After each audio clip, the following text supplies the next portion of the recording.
Dear student, Krishna career institute के online portal पर आप सभी का हार्दिक स्वागत है। तो चलिए दोस्तों, आज हम लेकर आए हैं आप सभी लोगों के लिए विज्ञान के 50 महत्वपूर्ण प्रश्नों से संबंधित वीडियो। और ये प्रश्न वही हैं जो बार बार एग्जाम में रिपीट किए जाते हैं। तो आज की वीडियो को बिल्कुल भी स्किप मत करिएगा। विज्ञान के इन 50 प्रश्नों को बिल्कुल ध्यान से देखिएगा ताकि आपका एग्जाम में प्रश्न बिल्कुल सही हो और आपके नंबर पक्के हो जाएं। तो देखिए, निम्नलिखित में से किस तत्व की कमी से घेंघा रोग होता है? तो आप सभी को मालूम है कि आयोडीन की कमी से। आयोडीन की कमी से थायराइड ग्रंथि जो होती है वो फूल जाती है, और थायराइड ग्रंथि जब फूल कर बड़ी हो जाती है तो उसी को घेंघा रोग कहा जाता है। नाइट्रोजन जो है पौधों के विकास के लिए आवश्यक है। यूरिया में नाइट्रोजन की मात्रा 46.6% होती है। और कैल्शियम और फास्फोरस हड्डियों तथा दांतों के निर्माण के लिए बहुत ही महत्वपूर्ण होते हैं। दूसरा क्वेश्चन देखते हैं, पावर ट्रांसफार्मर की कार्यप्रणाली का सिद्धांत। तो फैराडे का नियम, फैराडे ने ही विद्युत चुंबकीय प्रेरण के बारे में बताया था। और ट्रांसफार्मर जो होता है वो म्यूचुअल इंडक्शन या अन्योन्य प्रेरण के सिद्धांत पर कार्य करता है। हुक का नियम प्रत्यास्थता की सीमा से संबंधित है। न्यूटन के नियम गति के नियम तथा गुरुत्वाकर्षण नियम से संबंधित है। और आइंस्टीन का सापेक्षता का सिद्धांत है E = mc²। क्वेश्चन नंबर 3 देखेंगे, रडार सिस्टम में उपयोग की जाने वाली तरंगे किस प्रकार की तरंगों के उदाहरण हैं? तो ये हैं भैया माइक्रो तरंगे या सूक्ष्म तरंगे। रडार में माइक्रो तरंगों का उपयोग किया जाता है। इंफ्रारेड तरंगे वह तरंगे होती हैं जिसके द्वारा प्रकाश के साथ गर्मी आती है। तो प्रकाश में खड़े होने पर जब हमें गर्मी का एहसास होता है तो वो इंफ्रारेड तरंगों के कारण ही होता है। अगला देखते हैं, एक उड़ते हुए चक्के की प्रति सेकंड घूर्णन गति किसके द्वारा नापी जाती है? तो स्ट्रेबोस्कोप के द्वारा। किसके द्वारा? उड़ते हुए चक्के की गति प्रति सेकंड नापी जाती है स्ट्रेबोस्कोप के द्वारा। बैरोमीटर के द्वारा वायुमंडलीय दाब नापा जाता है। एनीमोमीटर द्वारा वायु की गति नापी जाती है। और हाइग्रोमीटर के द्वारा आपेक्षिक आर्द्रता का मापन किया जाता है। अगला क्वेश्चन देखते हैं, निम्न में से कौन सा प्लाज्मोडियम परजीवी का वाहक है? तो इसका राइट आंसर है मच्छर। ओके, मच्छर जो है प्लाज्मोडियम परजीवी का क्या होता है? वाहक होता है। अगला क्वेश्चन देखते हैं, लोहे पर जंग लगना किस प्रकार की अभिक्रिया का उदाहरण है? तो यह है रासायनिक अभिक्रिया या रासायनिक परिवर्तन। ठीक, लोहे में जब जंग लग जाता है तो रासायनिक परिवर्तन होता है। अगला क्वेश्चन देखते हैं, पृथ्वी के घूर्णन की गति कितनी है? तो 28 किलोमीटर प्रति मिनट, याद रखिएगा, पृथ्वी के घूर्णन की गति है। ओके, अगला क्वेश्चन देखते हैं, क्वेश्चन नंबर 8, निम्न में से किस वैज्ञानिक ने विकासवाद के सिद्धांत का प्रतिपादन किया था? तो चार्ल्स डार्विन ने। ओके, चार्ल्स डार्विन की पुस्तक आपको मालूम होगी, ऑरिजिन ऑफ स्पीसीज, जो बहुत ही पॉपुलर है विकासवाद के सिद्धांत से। मैक्सवेल का विद्युत चुंबकीय प्रेरण का नियम है। न्यूटन का गुरुत्वाकर्षण और गति का नियम है। तो ये कुछ महत्वपूर्ण वैज्ञानिक हैं जिनकी कुछ प्रमुख पुस्तकें भी हैं।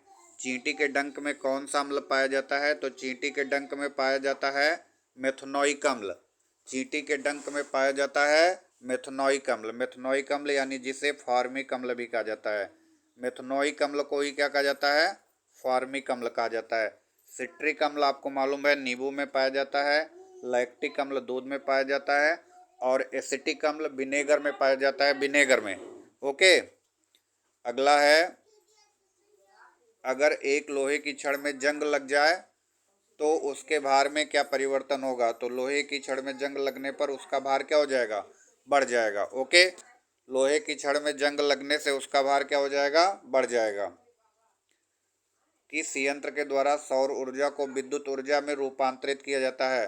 तो फोटोवोल्टाइक सेल की सहायता से सौर ऊर्जा को विद्युत ऊर्जा में रूपांतरित किया जाता है। ओके, अगला क्वेश्चन है, पृथ्वी के केंद्र पर गुरुत्वाकर्षण का मान होता है? तो शून्य होता है, केंद्र पर शून्य होता है, ध्रुवों पर भैया अधिकतम होता है और विषुवत रेखा पर न्यूनतम होता है। ठीक है, अगला देखते हैं, कम तापमान को मापने वाले यंत्र को तो क्रायोमीटर कहते हैं। क्या कहते हैं? क्रायोमीटर। क्रायोमीटर की सहायता से कम तापमान, उच्च तापमान नापने के लिए पायरोमीटर का, उच्च ताप के लिए पायरोमीटर, और निम्न तापमान के लिए क्रायोमीटर। टेकोमीटर द्वारा वाहनों की गति नापी जाती है और हाइग्रोमीटर द्वारा आपेक्षिक आर्द्रता मापी जाती है। अगला क्वेश्चन देखते हैं। मनुष्य के सुनने की क्षमता तो आप सभी को मालूम है 20 हर्ट्ज से 20 किलो हर्ट्ज यानी 20,000 हर्ट्ज तक की आवृत्ति जो है श्रव्य आवृत्ति कहलाती है। ओके, और इसी रेंज में मनुष्य सुन भी सकता है। अगला है क्वेश्चन, यदि निर्वात में लोहा, कागज और पत्थर के टुकड़े को एक साथ गिराया जाता है तो कौन पृथ्वी की सतह को सबसे पहले स्पर्श करेगा? तो भैया तीनों एक साथ गिरेंगे। ठीक, तीनों ही एक साथ गिरेंगे, चाहे जो लोहा हो, चाहे कागज हो, चाहे पत्थर हो। ठीक, सबके गिरने का समय क्या होगा? एक साथ ही होगा। अगला क्वेश्चन है, निम्नलिखित में से कौन से कांच का सबसे महत्वपूर्ण घटक है? तो सिलिका या SiO2। ओके, या SiO2 यानी सिलिका जो है वो कांच का क्या होती है? सबसे महत्वपूर्ण घटक होती है। अगला क्वेश्चन है, पदार्थ का परमाणु सिद्धांत किसने दिया था? तो जॉन डाल्टन ने। ठीक है, जॉन डाल्टन ने पदार्थ के परमाणु सिद्धांत की व्याख्या की थी। न्यूटन ने गुरुत्वाकर्षण नियम की, पास्कल ने जो है दाब के बारे में बताया था, और मैक्सवेल का विद्युत चुंबकीय प्रेरण का सिद्धांत है। वॉशिंग मशीन का कार्य सिद्धांत क्या है? तो अपकेंद्रीय बल। अपकेंद्रीय बल के सिद्धांत पर कार्यरत होती है आपकी वॉशिंग मशीन। ओके, बल आघूर्ण की एसआई इकाई क्या है? तो न्यूटन मीटर है। न्यूटन मीटर याद रखिएगा। बल आघूर्ण की एसआई इकाई है। बल की एसआई इकाई है न्यूटन, और ओम जो है प्रतिरोध का मात्रक है। अल्जाइमर रोग मानव शरीर के किस अंग को प्रभावित करता है? तो मस्तिष्क को प्रभावित करता है। अल्जाइमर को याद रखिएगा, मस्तिष्क को प्रभावित करता है। अगला क्वेश्चन देखते हैं, अस्थि मज्जा में रुधिर कणिकाओं के निर्माण को क्या कहा जाता है? तो भैया कहते हैं हेमेटोपाइसिस। अस्थि मज्जा में रुधिर कणिकाओं के निर्माण को कहते हैं हेमेटोपाइसिस, जबकि ल्यूकेमिया जो है रक्त के कैंसर को कहा जाता है। ओके, अगला क्वेश्चन देखते हैं, फ्लोरोसेंट ट्यूब में चोक का उपयोग का मुख्य उद्देश्य क्या है? तो विद्युत धारा के प्रवाह को कम करना। चोक का मुख्य कार्य है विद्युत धारा के प्रवाह को सीमित करना और कुछ समय के लिए वोल्टेज को बढ़ा देना। ओके, अगला क्वेश्चन है, यदि परमाणु क्रमांक बराबर हैं लेकिन परमाणु भार भिन्न भिन्न है तो उनको कहते हैं समस्थानिक या आइसोटोप्स। ओके, जब परमाणु क्रमांक बराबर होते हैं और परमाणु भार भिन्न होते हैं तो उनको कहते हैं समस्थानिक। अगला क्वेश्चन है, निम्न में से किन किरणों का उत्सर्जन रेडियो एक्टिवता के दौरान नहीं होता? यानी कौन सी किरण रेडियो एक्टिवता के दौरान नहीं निकलती है? तो अल्फा भैया निकलती है, बीटा भी निकलती है, गामा भी निकलती है, सब निकलते हैं, लेकिन कैथोड किरणें जो है वो नहीं निकलती हैं। अल्फा बीटा गामा तीनों रेडियो एक्टिवता के दौरान निकलती हैं, लेकिन कैथोड किरणें नहीं निकलती। ओके, पीयूष ग्रंथि मानव शरीर के किस अंग में स्थित होती है? तो मस्तिष्क में होती है। भैया मास्टर ग्रंथि भी पीयूष ग्रंथि को ही कहते हैं। ओके, अगला क्वेश्चन है, निम्नलिखित में से कौन सी गैस चूने के पानी को दूधिया कर देती है? तो कार्बन डाइऑक्साइड याद रखिएगा, CO2। CO2 जो है चूने के पानी को क्या कर देती है? दूधिया कर देती है। ऑक्सीजन की खोज किसने की? तो प्रिस्टले और सीले दोनों ने मिलकर, यानी ऑप्शन आपका डी वाला सही है, ए भी दोनों सही है, दोनों लोगों ने मिलकर इसकी खोज की थी। अगला क्वेश्चन है, निम्नलिखित में से कितनी ऊंचाई पर ऑक्सीजन की मात्रा नगण्य होगी? यानी पृथ्वी तल से कितना ऊपर जाने पर ऑक्सीजन बिल्कुल खत्म हो जाएगी? तो 120 किलोमीटर याद रखिएगा। पृथ्वी तल से 120 किलोमीटर ऊपर जाने पर ऑक्सीजन की मात्रा क्या हो जाएगी? खत्म हो जाएगी। अगला क्वेश्चन है, हमारे पृथ्वी का वायुमंडल कितने भागों में बांटा गया है? तो 5 भागों में। याद रखिएगा, सबसे नीचे क्षोभ मंडल, उसके ऊपर मध्य मंडल, उसके ऊपर समताप मंडल, उसके ऊपर आयन मंडल और फिर बहिर्मंडल। इन सबको याद रखिएगा।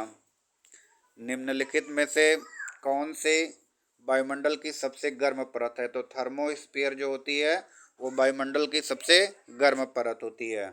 अगला क्वेश्चन है कि वायुमंडल में उपस्थित सबसे हल्की गैस कौन है?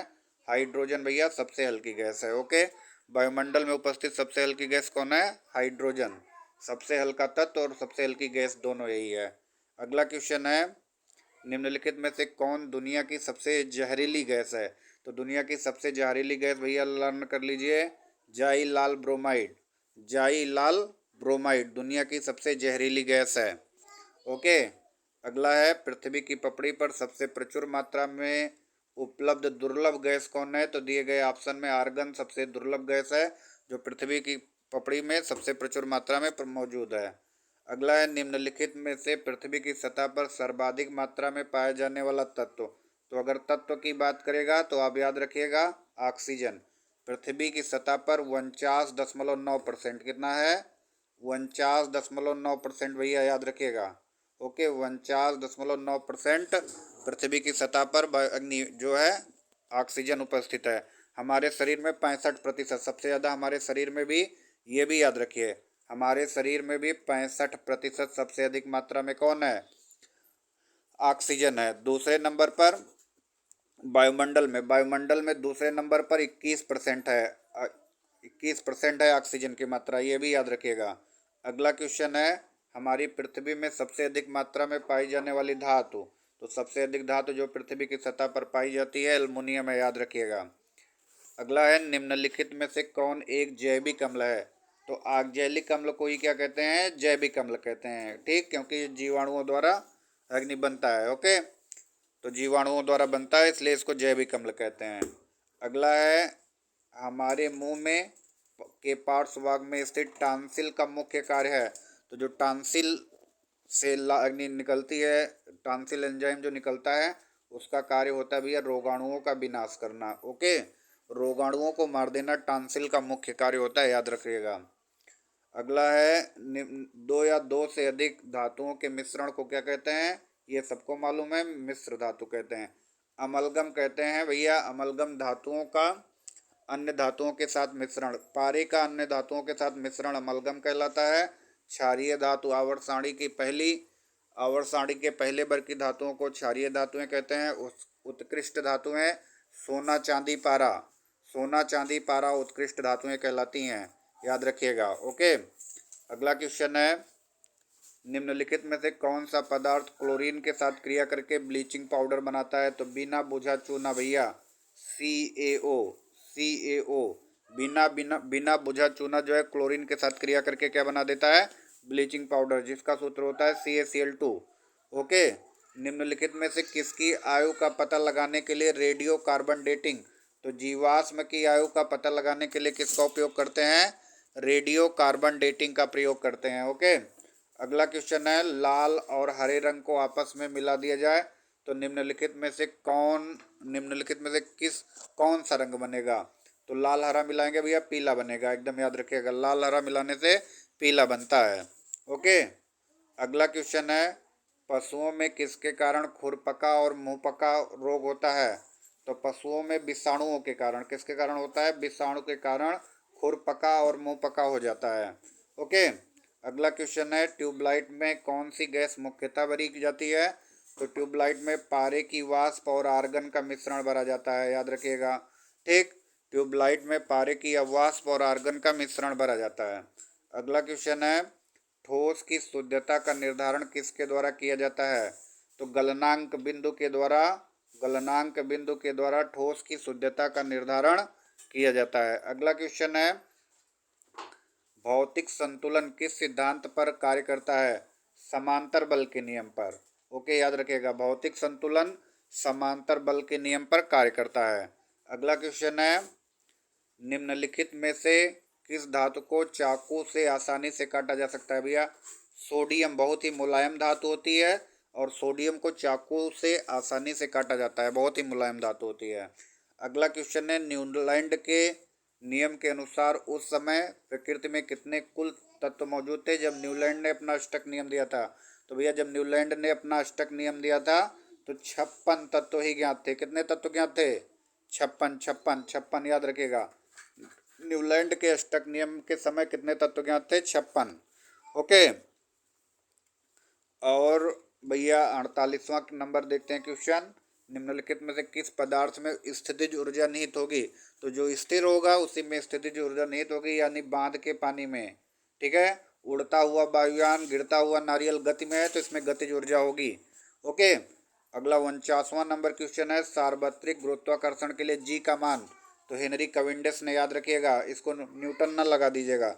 न्यूटन ने गुरुत्वाकर्षण नियम की खोज की थी, लेकिन जी का मान किसने खोजा था? हेनरी कैवेंडिश ने खोजा था, इसको याद रखिए भैया। डाल्टन ने परमाणु सिद्धांत को और जे थॉमसन ने इलेक्ट्रॉन को, जे थॉमसन ने इलेक्ट्रॉन को और डाल्टन ने परमाणु सिद्धांत को याद रखिएगा। न्यूटन ने गुरुत्वाकर्षण नियम को। ओके, अगला क्वेश्चन है, जीवन के भौतिक चरण को क्या कहा जाता है भैया? तो प्रोटोप्लाज्म। जीवन के भौतिक चरण को क्या कहा जाता है? प्रोटोप्लाज्म।